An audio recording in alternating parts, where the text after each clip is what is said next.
बात नर्मदे। अपने अंदर से भय डर निकालो। कहीं भी अगर आपको लगता है मैं यहाँ नहीं जा पा रहा हूँ, अगर अध्यात्म में आगे बढ़ना है तो हम अनेक तरह की भ्रांतियों में फंस गए हैं। कभी कहते हैं भूत प्रेत होते हैं, कभी कहते हैं नहीं होते हैं, और जब नहीं होते हैं तो जा क्यों नहीं पा रहे हो अंधेरे में। तो अपने भय को डर को निकालना है तो कम से कम शुक्ल पक्ष से लेके अमावस तक जाते रहो। क्या अमावस के बाद एक दिन अमावस है, उसके बाद से शुरुआत करो। शुक्ल पक्ष से पूर्णिमा, पूर्णिमा के बाद अमावस्या तक जाओ। ठीक है। और आपको लगता है मेरे अंदर डर नहीं है तो कृष्ण पक्ष से शुरुआत करो। पूर्णिमा के बाद एक दिन शुरुआत करो और अमावस्या आएगा, फिर अमावस्या के बाद फिर पूर्णिमा आएगा, तब तक जाओ। 1 महीने लगातार जाओ। उस जगह जाओ जहाँ पे आपको ये लगे कि नहीं, यहाँ से अगर मैं चिल्लाऊंगा भी तो कोई बचा नहीं पाएगा।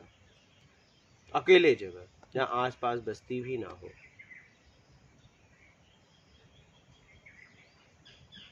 तब आपको समझ में आएगा कि अपने अंदर डर कितना है।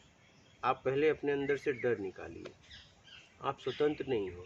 आप ग्रुप में साधना कर रहे हो, सुरक्षा में साधना कर रहे हो, तो लग रहा है कि मैं भय डर खत्म हो गया है, मैं तो सिटी में रह रहे हो तो आपको लगता है मैं भयभीत नहीं हूँ। आप जब जंगल में जाओगे, अंधेरे रात में जाओगे, तब पता चलेगा आपके अंदर डर कितना है। किसी भी पौधे को अगर आप एक डब्बे में रख के और पैक कर दो तो वृक्ष नहीं बन जाएगा, क्योंकि वो दायरा आपने दे दिया। उसे अगर वृक्ष बनाना है तो उस पौधे को स्वतंत्रता देना पड़ेगा। समझ रहे हो जी?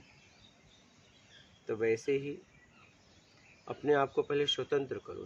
तुम ही से स्वतंत्र नहीं हो क्या जी? हाँ औरों की तो बात छोड़ दीजिए। आप कह रहे हो मैं बाहर से सब छोड़ दिया, अभी अंदर से ही नहीं छोड़ा है। डरे हुए व्यक्ति हो और आप यहाँ नहीं आते तो आपको ये बात पता ही नहीं। आप तो एकदम मैं तो माने की मान के बैठ गए थे मान के बैठ गए थे। तो इसीलिए कहा है जीवंत गुरु के शरण में जाओ। वो आपको आपकी क्षमता बताएगा और फिर आपकी एक क्षमता बताएगा और एक क्षमता बताएगा। एक क्षमता आपकी अज्ञानता का बताएगा, एक क्षमता आपकी स्थिति का बताएगा, एक क्षमता बताएगा कि उस परम सत्य तक कैसे पहुंच सकते हो। आप भी सत्य हो, यही बताता है। और ये फासला बताएगा कि तुम उससे कितने फासले में हो।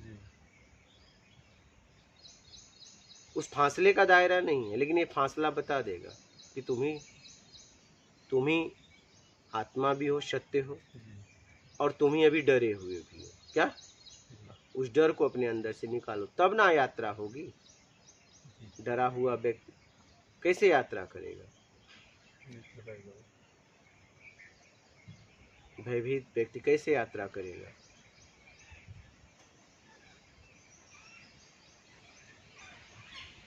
और आप उससे डर रहे हो जिसको आप देखे भी नहीं है, भूत प्रेत से। भाई दिन में वहां जाते थे, अंधेरे में क्या हो गया? एक बार जानवर का डर होता तो चलो ठीक है भाई, जानवर शरीर को कुछ चोट पहुंचा सकता है, नुकसान पहुंचा सकता है, लेकिन कोई जानवर भी नहीं, कुछ भी नहीं, बस अंधेरा है और आप डर रहे हो।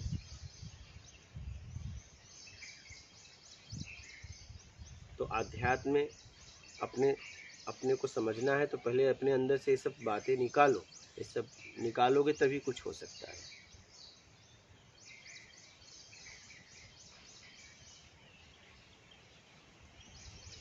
और दायरे में रहोगे, सुरक्षा में रहोगे, तब तो सब निकाल के बैठे हो लग रहा है, लेकिन निकला कुछ भी नहीं। क्या मोह छोड़ दिया, आसक्ति छोड़ दिया, बंधन छोड़ दिया, राग द्वेष कुछ भी नहीं, भय भी नहीं, डर भी नहीं है। तब क्यों अपने तक नहीं पहुंच पा रहे हो? जब तो कुछ है ये नहीं है तुम में, तब तो आपका मिलना आपसे हो जाना चाहिए। कहीं डर तो है, कहीं कहीं है। और ये तभी निकलेगा जब आप उस स्थान तक जाओ। और ऐसा नहीं कि एक ही जगह जाके पहले इतना निकालो जहाँ तक निकाल सको, फिर आगे बढ़ो। क्या देखो कहाँ तक मैं जा सकता हूँ। ठीक है, जहाँ तक गए वहाँ तक कुछ देर रुको। क्या जी। अगर आगे बढ़ पा रहे हो नहीं तो वापस जाओ, फिर एक दिन प्रयास करो, ऐसे धीरे धीरे प्रयास करो। और जहाँ गए वहाँ कुछ देर रुको, जहाँ तक हिम्मत पड़ी, बहुत मेहनत से गए वहाँ रुको, वहाँ से भाग मत आओ। हाँ, कैसे नहीं हाथ लगा गया तो हमें। डर गया नहीं, वहाँ रुको, जहाँ तक जा सकते हो वहाँ तक रुको, हाँ, वहाँ पर बैठो सब। फिर वहाँ से लक्ष्य को देखो कि मैं वहाँ कैसे पहुँचूंगा और वहाँ पहुँच क्यों नहीं पा रहा हूँ। जहाँ का आपने लक्ष्य बनाया है कि यहाँ से अगर आवाज़ मारूंगा तो कोई सुन नहीं पाएगा, फिर धीरे धीरे आगे बढ़ो, एक एक कदम आगे बढ़ो। अगर आपको लगा कि नहीं आज मैं यहाँ गया हूँ, कल इससे आगे जाऊँगा, क्या यहाँ तक तो पक्का हो गया कुछ नहीं, लेकिन कब, जब वहाँ बहुत देर तक रुकोगे तो, और पता चला कि नहीं गया और भाग आया, तब वो डर नहीं गया। रुकना पड़ेगा। हाँ, वहाँ रुकना पड़ेगा, जहाँ तक गए हो वहाँ रुकना पड़ेगा, वहाँ रुको, घूमो उमो जरा, वहाँ तक घूमो, रुको, कुछ देर आंख बंद करके, कुछ देर आंख खोल के देखो। आंख बंद करोगे तब आपको पता चलेगा भय कितना है। आंख खोलो फिर। तो ये सब करोगे तब जाके डर निकलेगा। आप सुरक्षा में साधना करोगे, आप दायरे में साधना करोगे तो कैसे समझ में ये सब बातें आएंगी। और अभी तो डर भय निकला नहीं और सब छोड़ दिया, न भूत होता है न प्रेत होता है, तो फिर डर की किस बात की है। उजाले में जा सकते हो तो अंधेरे में क्यों नहीं जा पा रहे हो उस स्थान पे। जाओ, देखो, तब समझ में आएगा। बस दायरे में हम साधना कर रहे हैं, बस फर्स्ट क्लास एसी में, पंखे में, कमरा बंद करके, और हमें लग रहा है कि मैं तो सबसे मुक्त हो गया हूँ, बस मैं ही मैं। कुछ भी नहीं, क्या, हाँ मैं ही मैं, कुछ भी नहीं। मेरे साथ माँ है, मेरे साथ भगवान है, तो फिर डर क्यों, क्या। तो तुम्हारे साथ ये सब है तो डर किस बात की। ये सब बनाया हुआ जाल है तुम्हारा, क्या। अपने ही शब्दों में खुद फंस गए, अपने ही रटे शब्दों में खुद फंस गए। जैसे मकड़ी जाला बनाती है दूसरों को फंसाने के लिए, आखिरी में खुद उस जाल में फंस के खत्म हो जाती है। यही तुम्हारी हाल है कि तुम मान के चक्कर में आके अनेक शब्दों को इकट्ठा कर लिए हो, मैं इस स्थिति में हूँ, और आखिरी में तड़प तड़प के अशांत भरा जीवन में चले जाते हो। हाँ, इसलिए कैसे भी इससे अपने आप को निकालो, और ये आपको करना पड़ेगा तभी निकलेगा, क्योंकि डर आपका है, भय आपका है। ऐसे दूसरा नहीं निकल सकता। नहीं, ये आप ही को करना पड़ेगा। मैं आपको तरीका बता दे रहा हूँ कैसे निकाल सकते हो।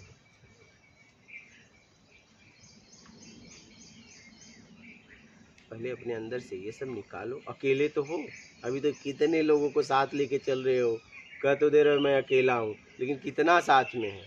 डर है, भय है, अशांत भरा जीवन है, भटकाव है, लालच है, काम क्रोध मद लोभ, आसक्ति है, मोह है, बंधन है, चाहिए है, बस अलग अलग तरीके से चाहिए, अपने तरीके से चाहिए, उम्मीद है, बहुत सारी चीज़ें हैं आपके साथ। इससे तो आप निकाल नहीं पाए अपने आप।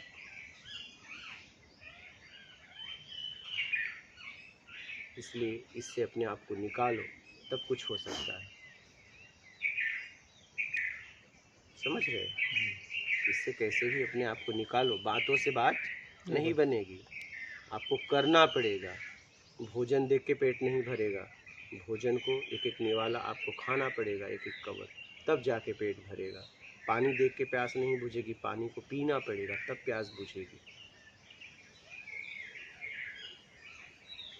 कपड़े देखने से आपके अंग नहीं ढक जाएंगे, आपको कपड़ा स्वयं पहनना पड़ेगा। किसी और के शरीर पे कपड़ा पहना दोगे, आपका अंग नहीं ढकने वाला है, ढक जाएगा, नहीं दिखेगा। आपको पहनना पड़ेगा स्वयं। आपको कितना भी कोई प्रेम करता हो, मानता हो, अगर उसको कपड़े पहना दे तो आपका क्या, आपका अंग ढक जाएगा? आपको स्वयं ढकने के लिए स्वयं पहनना पड़ेगा। इसलिए ये सब डर को निकालने के लिए, अशांत भरे जीवन से मुक्ति पाने के लिए आपको ये सब करना पड़ेगा। नहीं करोगे तो बस वहीं के पड़े रह जाओगे। और मान के बैठ जाओगे मैं ब्रह्म हूँ, मैं भगवान हूँ, मैं आत्मा हूँ, मैं सोल हूँ। क्या जी। मैं अजर अमर हूँ, मुझे कोई मार नहीं सकता, मुझे पानी डुबा नहीं सकता, मुझे आग जला नहीं सकता, तलवार काट नहीं सकती। क्या यही सब लेके घूमते रहोगे, बस शब्दों को ढोते रहोगे। मैं जन्मता हूँ न मरता हूँ, क्या यही सब लेके न मेरा जन्म है न मेरा मृत्यु है, यही सब लेके घूमते रहोगे, अपने बनाए हुए जाल में फंस जाओगे, शब्दों के जाल में। क्योंकि शब्द ही गांठ खोलते हैं, शब्द ही से गांठ बांधा जाता है। अगर शब्द से अनुभव करके आत्मानुभूति तक पहुँचे तो पहुँच जाओगे, और नहीं शब्द को लेके और उस पर काम नहीं करोगे, बांध लिया, खत्म, बद गए नए नए शब्द बोलने के लिए।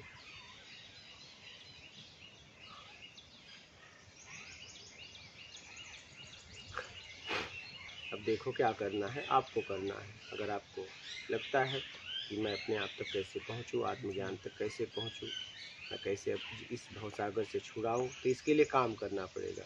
क्योंकि फंसाने के लिए काम किए हैं, क्या फंसाने के लिए आपने काम किया है, तो छुड़ाने के लिए भी काम करना पड़ेगा। बातों से बात नहीं बनने वाली है, इस पे आपको काम करना पड़ेगा।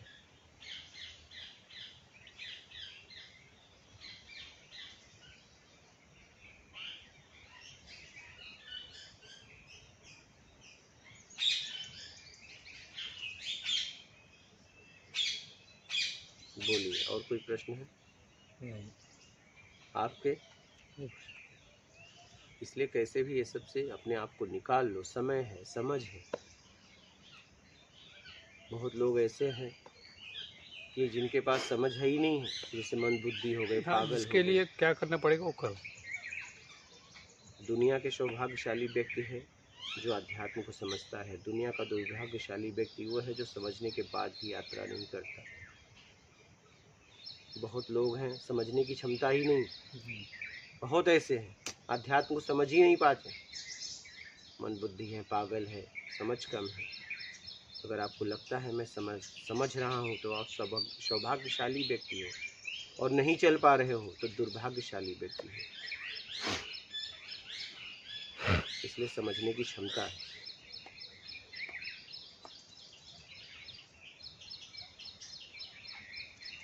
ठीक है, इसलिए यात्रा करो, आगे बढ़ो, बातों से बात बंद बनाओ, रेडिकल में जियो, उसका उपयोग करो, आपको जो ज्ञान मिला है उसका सदुपयोग करो और आगे बढ़ो। एक कर्म भूमि है, यहाँ करके मिलता है और आपको करना पड़ेगा। भूख आपको लगी है, भोजन आपको करना पड़ेगा। बीमार आपको तो दवा आपको खानी पड़ेगी। नहाना आपको है, शरीर को मैल धोना है तो नहाना भी आपको पड़ेगा। हर कार्य आपको करना पड़ता है, ये भी आप ही को करना पड़ेगा। किसी और के करने से कुछ भी नहीं होने वाला है। बस नहाने के लिए कोई आपको साबुन और पानी दे सकता है, नहाना आपको पड़ेगा।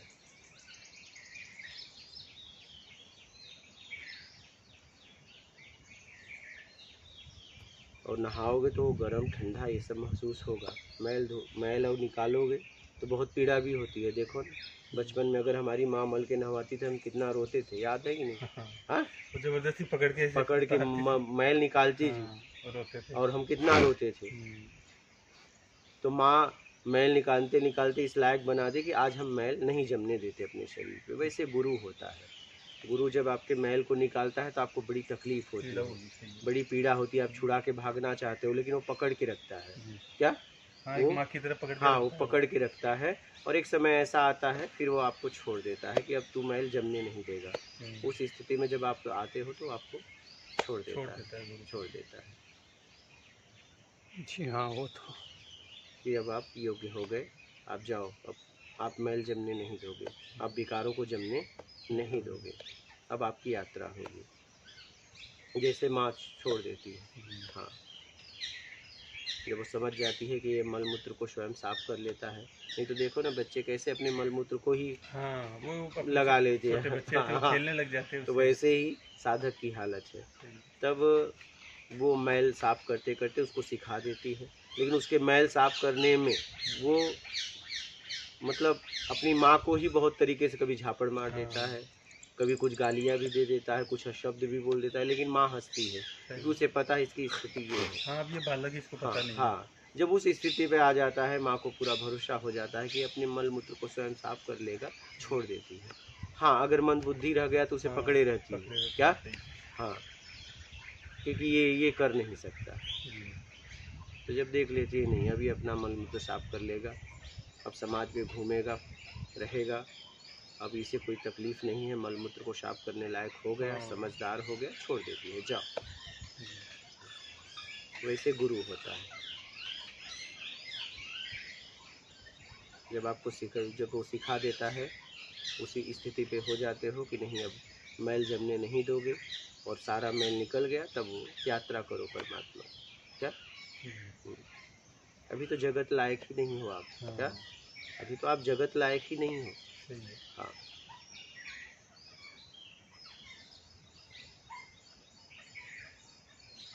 अभी तो जहाँ भी जा रहे हो नए नए विकार जमा कर लेते हो। हाँ, जहाँ भी जा रहे हो, जहाँ भी यात्रा किया तुमने, हाँ। आप जांचो, जहाँ भी साधना करने गए, आप देखो कितने लोग से राग और द्वेष लेके आए हो। जी। हाँ, बिल्कुल लेके आए। गए थे छुड़ाने और बांध के लेके और बांध के गठरी लेके आए। चले आए।